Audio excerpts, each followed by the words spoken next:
أعوذ بالله من الشيطان الرجيم. بسم الله الرحمن الرحيم. وإذا طلقتم النساء فبلغن أجلهن فامسكوهن بمعروف أو سرحوهن بمعروف ولا تمسكوهن زرا لتعتدوا ومن يفعل ذلك فقد ظلم نفسه ولا تتخذوا آيات الله هزوا واذكروا نعمة الله عليكم وما أنزل عليكم من الكتاب والحكمة يعظكم به واتقوا الله واعلموا أن الله بكل شيء عليم. صدق الله العظيم. అనంత కరుణామయుడు అపార కృపాశీలుడు పాలకుడు పోషకుడు సర్వలోక ప్రభు అయిన అల్లాహ్ శుభనామంతో ప్రారంభిస్తున్నాను. సోదరులారా, సోదరిమణులారా, అయ్యలారా, అమ్మలారా, అస్సలాము అలైకుం రహమతుల్లాహి వబరకాతుహు. సర్వలోక ప్రభువు, సర్వేశ్వరుడు, సృష్టికర్త, ఏకేశ్వరుడైనటువంటి అల్లాహ్ మనందరి జీవితాలలో శాంతిని, శుభాలను కురిపించునుగాక. ఇంతవరకు మీ ముందు మానవ మార్గదర్శక గ్రంథం దివ్య ఖురాన్ నుండి 2వ అధ్యాయం 231వ వాక్యం యొక్క అరబీ మూలంను పఠించడం జరిగింది. సోదరులారా, మనము గత 2-3 దినముల నుండి తెలుసుకుంటున్నాము, మనిషి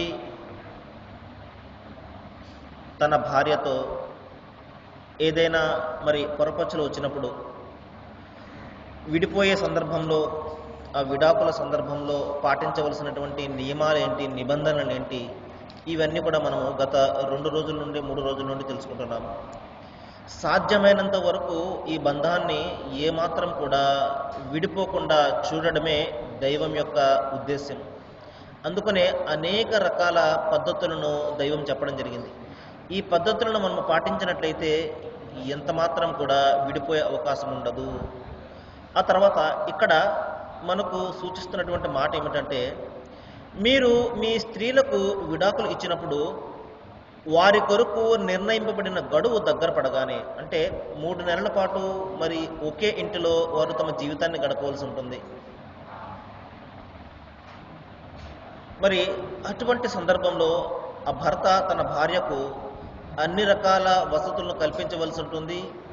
ప్రతి వ్యవహారాన్ని కూడా అతను చూడవలసి ఉంటుంది. ఆ తర్వాత ఈ 3 నెలల పాటు కూడా వాళ్ళలో సఖ్యత రానప్పుడు, అప్పుడు వారి బంధం తెగిపోతుంది. ఆ సాగనంపేటప్పుడు మనము పాటించవలసినటువంటి విధానాన్ని దైవం ఇక్కడ చెప్తున్నాడు. మీరు వారిని సహృదయంతో మీ వద్ద ఉంచుకోండి, ఆ తర్వాత మంచితనంతో మీరు సాగనంపండి. ఏదో విధంగా ఆమెను పీడించే ఉద్దేశంతోటో, లేకపోతే ఎలాగో ఆమె వెళ్ళిపోతుంది కదా అని ఈ 3 నెలల పాటు ఆమెను బాధ పెట్టడము, ఇటువంటి వ్యవహారాలకు దూరంగా ఉండండి. కేవలము పీడించే ఉద్దేశంతో వారిని మీతో ఉంచుకోవడము చాలా అన్యాయం. అంటే దైవము 3 నెలల పాటు ఇంటిలోనే ఉండమన్నాడు కదా అని చెప్పేసి, ఎలాగో ఏమి వెళ్ళిపోతుంది కదా అని ఆమెను ఈ విధంగా బాధలు పెట్టడం అనేది, ఇంకా కష్టాలు కలిగించడం అనేది ఎంత మాత్రం కూడా మీరు చేయకూడదు. ఆమెను సహృదయంతో మీ వద్ద ఉంచుకోవాలి. ఆ తర్వాత అప్పటికి కూడా సఖ్యత రాకపోతే ఆమెను మంచితనంతో సాగనంపాలి. ఇక్కడ దైవం ఈ విధంగా చెప్తున్నాడు, ఎవరైతే ఆ విధంగా చేస్తాడో, అంటే కేవలం పీడించే ఉద్దేశంతో తన భార్యను ఈ 3 నెలల పాటు తన వద్ద ఇంటిలో ఉంచుకుంటాడో, అటువంటి వ్యక్తి గురించి దైవం చెప్తున్నాడు, తనకు తానే అన్యాయం చేసుకున్నవాడు జాగ్రత్త సుమ. మీరు అల్లాహ్ వాక్యాలతో చెలగాటమాడకండి. చూడండి సోదరులారా, ఈ విషయాన్ని గురించి నేను చెప్పడం జరిగింది. దైవము మానవాళికి గ్రంథాన్ని ఎందుకు ప్రసాదించాడు అంటే, కళ్ళకద్దుకుని రోజు ఒకసారి చూసి పెట్టేయడానికో, లేకపోతే శుభకార్యాల్లో చదువుకోవడానికో, లేకపోతే ఏదైనా కష్టాలు వచ్చినప్పుడు, లేకపోతే ఎవరైనా మరణయాత్రలో ఉన్నప్పుడు వాళ్ళ దగ్గర చదవడానికో, పుణ్యాని కోసమో లేకపోతే మరొక దానికోసమో దైవము గ్రంథాన్ని పంపించలేదు సోదరులారా. ఇది మార్గదర్శక గ్రంథము. దీనిని మనం అనుసరించినప్పుడు మాత్రమే దీని యొక్క ప్రయోజనాలు, ఫలితాలు మనకు కలుగుతాయి. ఉదాహరణకు చూడండి, మనకు జబ్బు వచ్చిందనుకోండి, డాక్టర్ వద్దకు వెళ్తాము, అతను మందులు రాసిస్తాడు. ఆ మందులను మనం కళ్ళకద్దుకుని, లేకపోతే మెళ్ళో కట్టుకుని, లేకపోతే దాన్ని బాగా గుడ్డలు చుట్టి మన యొక్క అల్మారాల్లో పెట్టుకుంటే మన జబ్బు ఏదైనా తగ్గుతుందా? ఎంత మాత్రం కూడా తగ్గదు. అదేవిధంగా దైవ గ్రంథం కూడా మనము కళ్ళకద్దుకుని, లేకపోతే ఆ, ఎంతో గౌరవంతో మన యొక్క అటకల మీద పెట్టి, లేకపోతే పైన బీరువాల మీద పెట్టినట్టయితే దానివలన కలిగే ప్రయోజనం ఏముంటుంది? ఏమీ కూడా ఉండదు. దైవ గ్రంథాన్ని చదవాలి, అర్థం చేసుకోవాలి. ఇంకా ప్రధానంగా మన జీవితంలో దానిని మనము అనుసరించాలి. అప్పుడు మాత్రమే మనకు దాని యొక్క ప్రయోజనం కలుగుతుంది. దైవం ఇదే విషయాన్ని చెప్తున్నాడు, మీరు అల్లా వాక్యాలతో చెలగాటం ఆడకండి. ఇష్టం వచ్చినట్లు దాన్ని మీ యొక్క దాని యొక్క అర్థాన్ని మీకు నచ్చిన విధంగా మలుచుకొని ఇష్టం వచ్చినట్లు గడపడము, లేకపోతే దైవ గ్రంథం ఒకటి చెప్తే మరొకటి దాన్ని అనుసరించడము. ఈ విధంగా దైవ గ్రంథాన్ని, ఆయన యొక్క వాక్యాలను మీరు చెలగాటం ఆడకండి. ఆయన మీకు గొప్ప కానుకను ప్రసాదించడం అన్న విషయాన్ని మీరు మరవకండి అని దైవం చెప్తున్నాడు. ఏంటంటే గొప్ప కానుక? దైవం మన వాళ్ళకి మార్గదర్శకత్వాన్ని ప్రసాదించడం అనేది గొప్ప కానుక. అదేమిటంటే గొప్ప కానుక ఏమిటండి? మన బుద్ధి జ్ఞానము ఎంతో ఉన్నతంగా అభివృద్ధి చెందింది కదా, శాస్త్ర విజ్ఞాన పరంగా మనిషి ఎంతో అభివృద్ధి చెందాడు కదా. మనిషికి దైవం యొక్క మార్గదర్శకత్వం యొక్క అవసరం ఏముంటుందండి? మన మార్గదర్శకత్వాన్ని మనము తెలుసుకోలేమా? మన బ్రతుకు మనము గడపలేమా అన్న ప్రశ్న వస్తుంది. ఒక్కసారి మనసు పెట్టి ఆలోచించిన సోదరులారా, మనిషి ఎంత విజ్ఞానపరంగా అభివృద్ధి చెందాడు కదా, ఎంతో శాస్త్ర సాంకేతిక రంగాల్లో ఉన్నతమైన ప్రగతిని సాధిస్తున్నాడు కదా. మరి ఇతను నిజంగా అతని ప్రగతి అతనికి ఉపకరించింది అయితే మరి మన సమాజం ఇంత అస్తవ్యస్తంగా ఎందుకు ఉన్నది? ఇంత అనైతికంగా ఎందుకు దిగజారిపోతున్నది? ఒకసారి మనసు పెట్టి ఆలోచించండి. మరి అంత ఉన్నతమైనటువంటి శాస్త్ర సాంకేతిక ప్రగతి సాధించినప్పుడు మన జీవితం కూడా ఎంత ఉన్నతంగా ఉండాలి, ఎంత నైతికతతోటి మన ప్రపంచము, మన సమాజము అలరాడాలి. కానీ ఆ విధంగా జరుగుతుందా? ఎంత భయంకరమైనటువంటి నైతికత దిగజారుడుతనాన్ని మనం ప్రపంచంలో చూస్తున్నాం ఈ రోజున. మరి మనిషి రకరకాల చెడు వ్యసనాలకు లోనైపోతున్నాడు. ఇంకా మరి భయంకరమైనటువంటి వ్యభిచార కార్యకలాపాలను కూరుకుపోతున్నాడు. మద్యపానము, జూదము, ఈ విధంగా భయంకరమైనటువంటి చెడు అలవాట్లలో మనిషి లోనైపోతున్నాడు. తన సమాజాన్ని మరి చిన్న చిన్న కారణాలకు రక్తపాతాన్ని సృష్టించుకుంటున్నాడు. మతాల మధ్య, కులాల మధ్య, భాషల మధ్య, ప్రాంతాల మధ్య చిచ్చు రేపుకుంటూ ఈ రోజున మరి మనిషి భయంకరమైనటువంటి సంక్షోభాన్ని సృష్టిస్తున్నాడు మానవాళి మీద. మరి ఈ విధంగా ఎందుకు జరుగుతుంది? అతను శాస్త్ర సాంకేతిక రంగాల్లో ఎంతో ఉన్నతమైన ప్రగతిని సాధిస్తే అతని ప్రగతి అతన్ని మంచి మానవునిగా ఎందుకు తీర్చిదిద్దలేకపోయింది? ఇంకా ప్రధానంగా తన దైవాన్ని గురించి అతను తెలుసుకోలేకపోతున్నాడు ఈ రోజున. మరి ఎంతో ఉన్నతమైనటువంటి సైంటిస్ట్ కూడా ఈ రోజున దైవానికి సాటి కల్పిస్తూ ఉంటాడు. అరే లేదు, వీటినన్నింటినీ, ఈ సమస్త ప్రకృతిని సృష్టించింది ఒక్క దైవమే, ఒక్క శక్తి మాత్రమే నడుపుతున్నది అన్న సత్యాన్ని అతను పోయినప్పుడు అతని శాస్త్ర విజ్ఞాన అభివృద్ధి అతనికి ఏమాత్రం ఉపకరించింది? మనం ఒకసారి మనసు పెట్టి ఆలోచించాలి.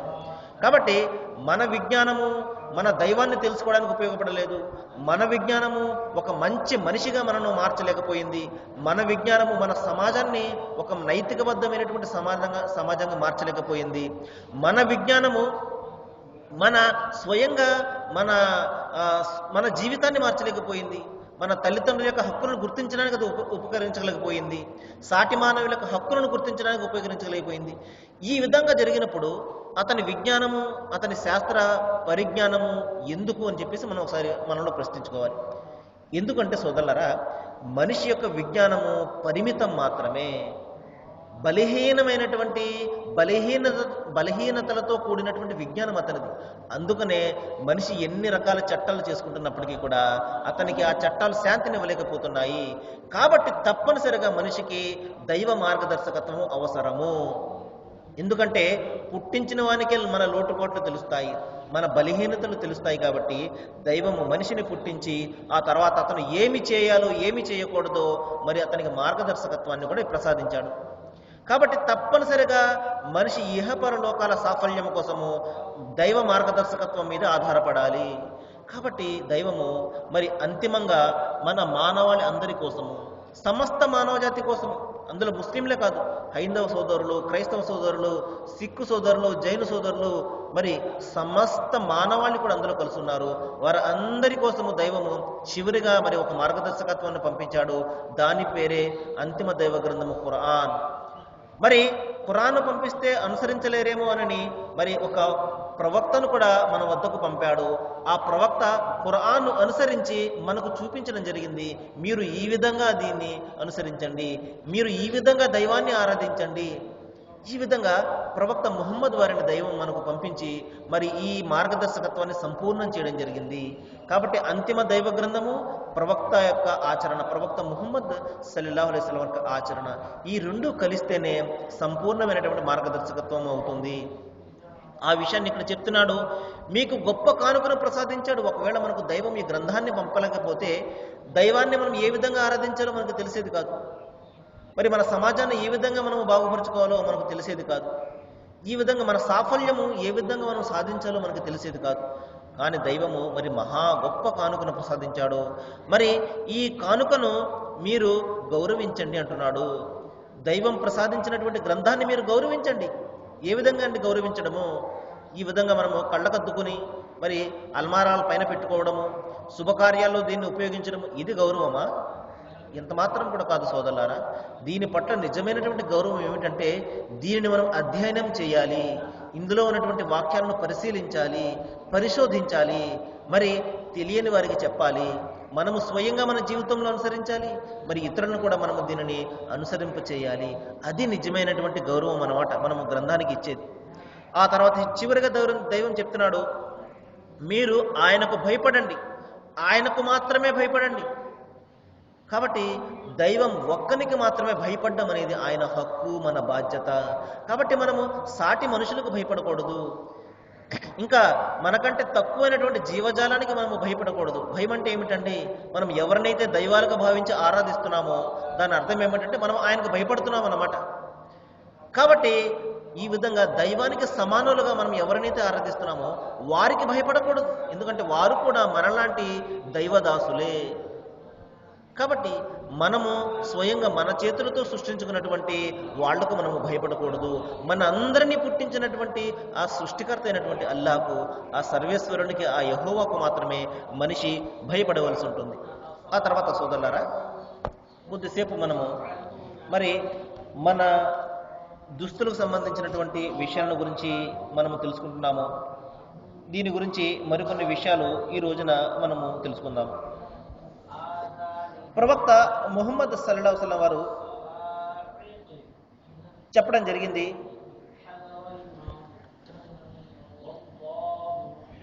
మరి పట్టు వస్త్రాలు అనేవి పురుషులు ఎంత మాత్రమే ధరించకూడదు, అవి స్త్రీలకు మాత్రమే ప్రత్యేకము అని ప్రవక్త ముహమ్మద్ వారు చెప్పడం జరిగింది.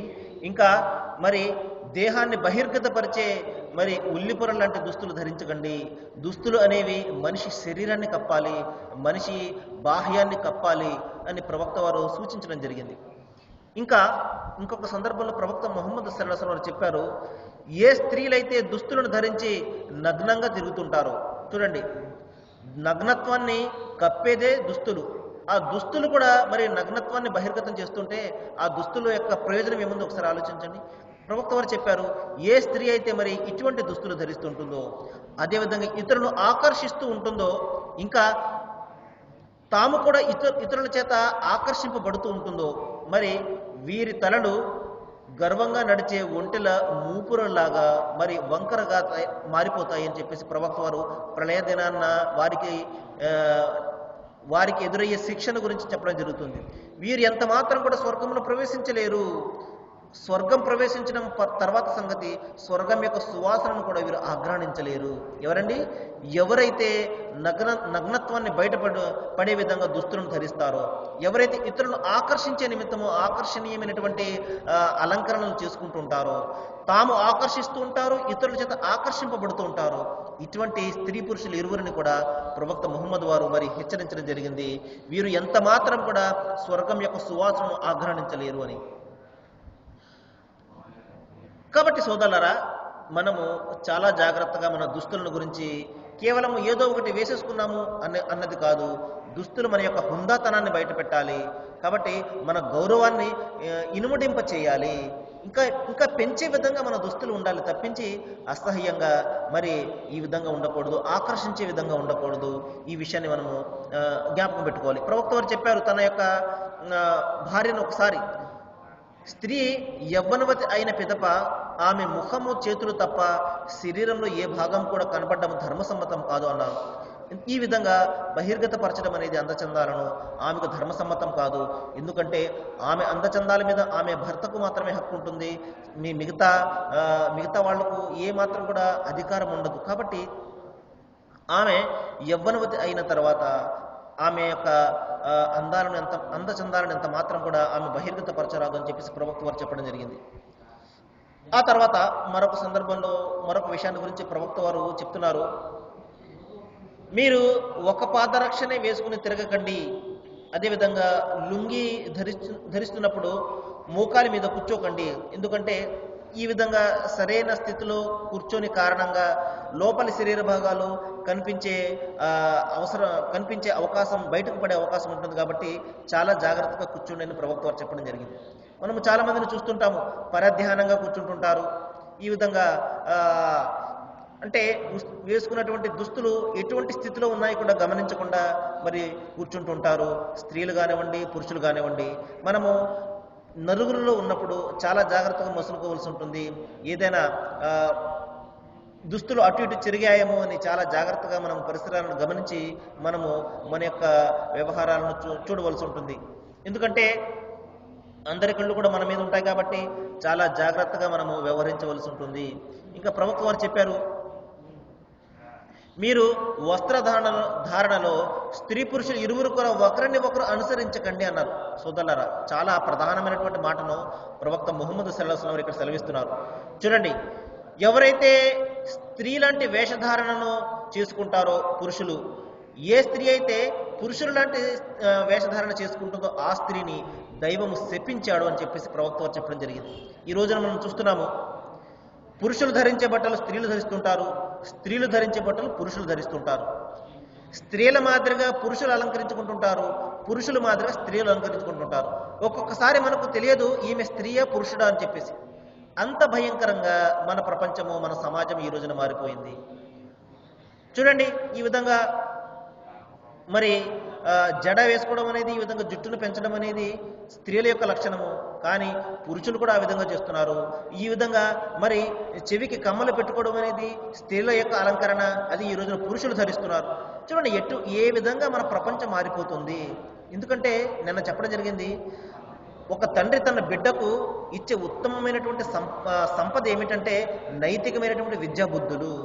నైతికత నేర్పకపోతే ఇటువంటి పర్యావసానాలు జరుగుతుంటాయి. చూస్తున్నాం, ఈ రోజున మన స్టూడెంట్స్ చూస్తున్నాము, మన యొక్క కాలేజీకి వెళ్ళే మన పిల్లలను చూస్తున్నాము. ఏ విధంగా తయారవుతున్నారు చూడండి. చెవికి కమ్మలు పెట్టుకుంటుంటారు, ఇంకా రకరకాల వేషాలు వేస్తుంటారు. అది చూసి మరి వీళ్ళు ఆడవాళ్ళ మగవాళ్ళ అన్న సందేహం మనకు కలుగుతుంటుంది. అటు మన స్త్రీలు కూడా, పిల్లలు కూడా మగవారి మాదిరిగా ప్యాంటు షర్ట్లు ధరిస్తుంటారు. చూడండి, దైవము ఒక స్థాయిని మనకు పెట్టాడు. స్త్రీలకు ఒక రకమైనటువంటి వేషధారణ, పురుషులకు ఒక రకమైనటువంటి వేషధారణ. చూడగానే మనకు తెలియాలి వీళ్ళు స్త్రీలా వీళ్ళు పురుషులు అని చెప్పేసి. కానీ పరిస్థితి ఈ రోజున రివర్స్గా మారిపోయింది, వ్యతిరేకంగా మారిపోయింది. స్త్రీలు పురుషుల మాదిరిగా, పురుషులు స్త్రీల మాదిరిగా తయారవుతున్నారు. ప్రవక్త వారు హెచ్చరించడం జరిగింది, దైవం ఇటువంటి వారిని కన్నెత్తి కూడా చూడడు, వీరికి భయంకరమైనటువంటి శాపం వీరి మీద ఉంటుంది అని చెప్పేసి ప్రవక్త వారు హెచ్చరించడం జరిగింది. కాబట్టి నేను ప్రత్యేకంగా మన తల్లిదండ్రులకు నేను మరి సలహా ఇచ్చేది ఏమిటంటే, మన బిడ్డలు ధరించే వస్త్రాల మీద కూడా మనము ఒకసారి కన్ను వేసి ఉంచాలి. ఎటువంటి వస్త్రాలను వారు ధరిస్తున్నారు అని చెప్పేసి. వాళ్ళ ఇష్టం కదా, ఏదో పిల్లలు ఇష్టం వచ్చినట్టు ధరిస్తారులే అన్నది కాకుండా మన ఆ దుస్తులు గౌరవాన్ని పెంచే విధంగా ఉండాలి.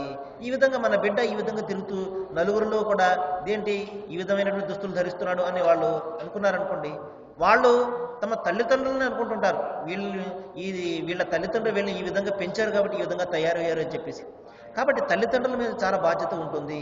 మన బిడ్డలు ధరించే దుస్తుల దగ్గర నుండి వారి హావభావాలు, వారి యొక్క బాడీ లాంగ్వేజ్ అంతా కూడా మనం గమనించాలి. కాబట్టి ఇష్టం వచ్చినట్లుగా ఏదో పిల్లలు కదా అని చెప్పేసి విడిచిపెట్టడం కాదు.